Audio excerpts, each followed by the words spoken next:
Bench दिखते हैं जी, ये है जी, वो है जी। वो बोले वर्मा मुझे नहीं पता भाई क्या है क्या नहीं है,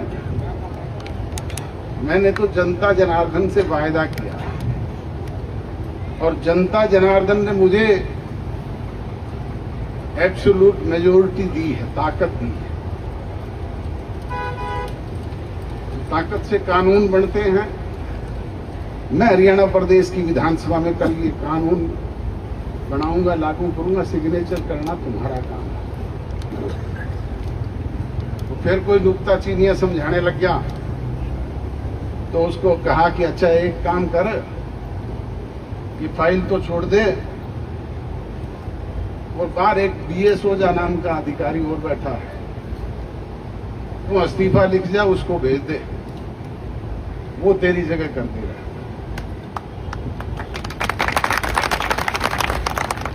तुरंत RS वर्मा हाथ जोड़ के खड़ा हो गया, बोले नहीं साहब कहीं कल करके ले आऊंगा। तो बोले भले आदमी, तूने तो साइन ही करने हैं कागज, कानून तो हमने बनाना है विधानसभा में। अब ये सरकार के लोग कहते हैं कि टी लगाने का कानून नहीं है, ये तो पाइपलाइन में टी लगाने का कानून बताते हैं।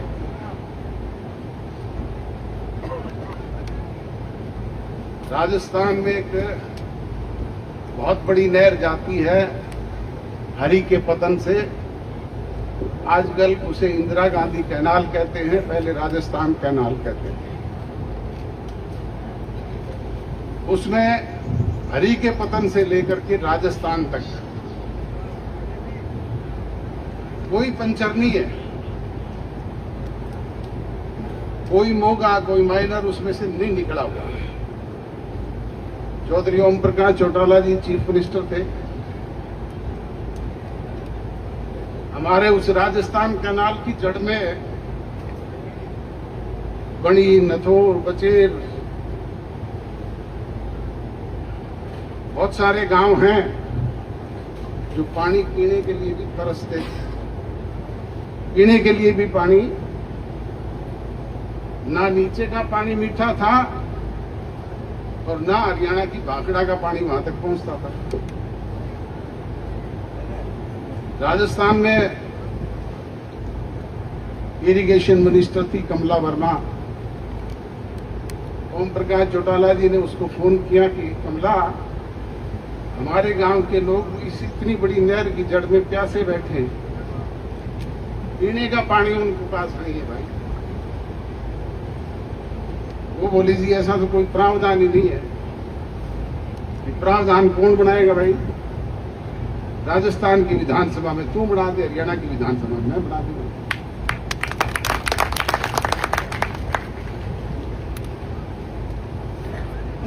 बोले जी टेक्निकली, बोले टेक्निकली क्या दिक्कत आया करे भाई? टेक्निकल तो इंजीनियर करेंगे, उसमें पंचर करना है करके हमने मौका दे दे, हमारे गांव में पीने का पानी आ जाएगा और जितना पानी हम यहाँ लेवा उतना तुमने भाखड़ा के जरिए दूसरी जगह दे देंगे, प्रॉब्लम खत्म। वहां बोले जी बात तो ठीक है। हमने उनको नोर फीडर के जरिए पानी दे दिया और वहां पंचर करके पानी ले लिया, उन गांवों की प्यास बुझ गई, कानून बन गया, लागू हो गया। भाई कानून किसके लिए बनाए जाते हैं? जनता के लिए, जनता के हित के लिए। अब ये क्या कानून को नहीं, ये आपके पड़ोस में गांव है हरीता, इसके पास भी एक बड़ी नहर जाती थी।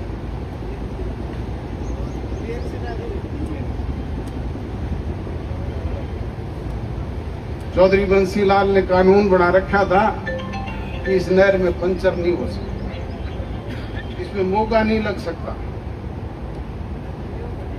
मैं भिवानी का सांसद बना, हरीता, शाड़वा, दूसरे आस पड़ोस के दूसरे गांव के लोग मेरे पास आए, वो बोले जी नहर की जड़ में बैठे हैं, कैसे बैठे हैं, हमने पानी को नहीं। मेरे वही चौधरी देवीलाल जी वाली बात, चौटाला साहब वाली बात ध्यान में आई। मैंने चीफ इंजीनियर को बुलाया, मेरे को भाई इसमें इन गांवों को मौका दे दो। वो बोले जी ये तो कानून हम दे नहीं सकते हैं। वो कानून कौन बनावा है? बोले जी कानून तो आप बनाते हो। तुमको अगले विधानसभा के सेशन में हम कानून बना देंगे और तू इसमें पंचर करके दोनों जगह मौका दे दे भाई। जैसे ये पंचर हो गया, पानी लगने लग गया, गांव के लोग जिनमें बाजरा भी को नहीं आया करता, वहां धान हुआ है, क्यों नहीं हुआ है? कानून किसके लिए भाई? जनता के लिए।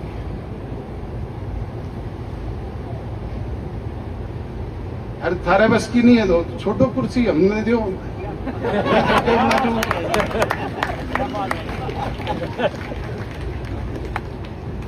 24 घंटे भी कौन लगे? छोड़ सीधी नहर मोड़ के ला दूंगा अचानक में।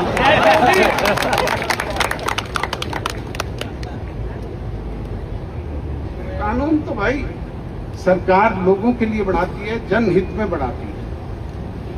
ये तो बिना मतलब की एक जिद लगाए हुए बैठे हुए हैं।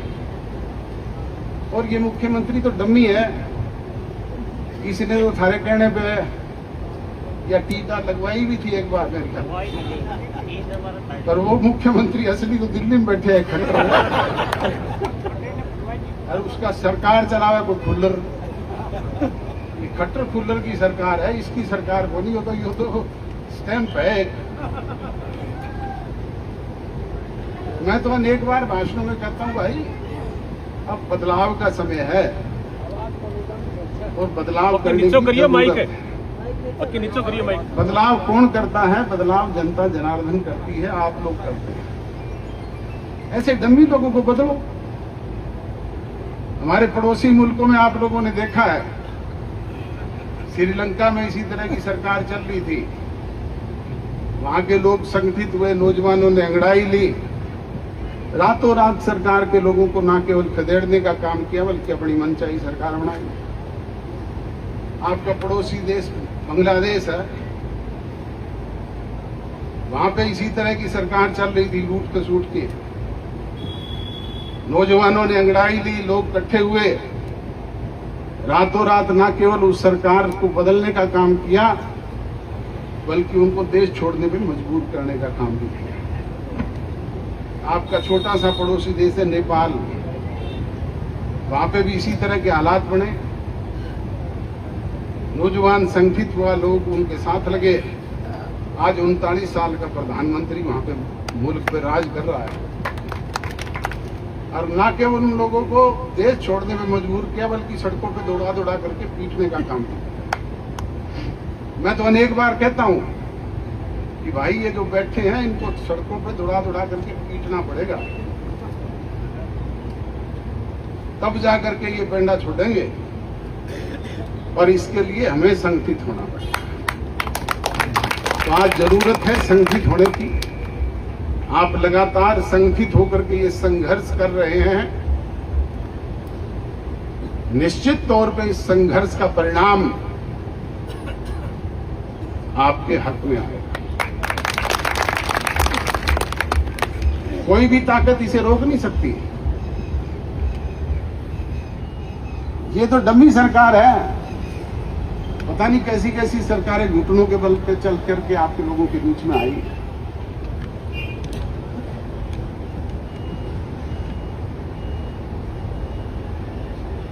तो बुजुर्गों और नौजवान दोस्तों, ज्यादा कुछ ना कहते हुए मैं तो आपसे यही गुजारिश और विनती करूंगा कि जिस तरीके से लगातार संगठित होकर के आप संघर्ष कर रहे हैं,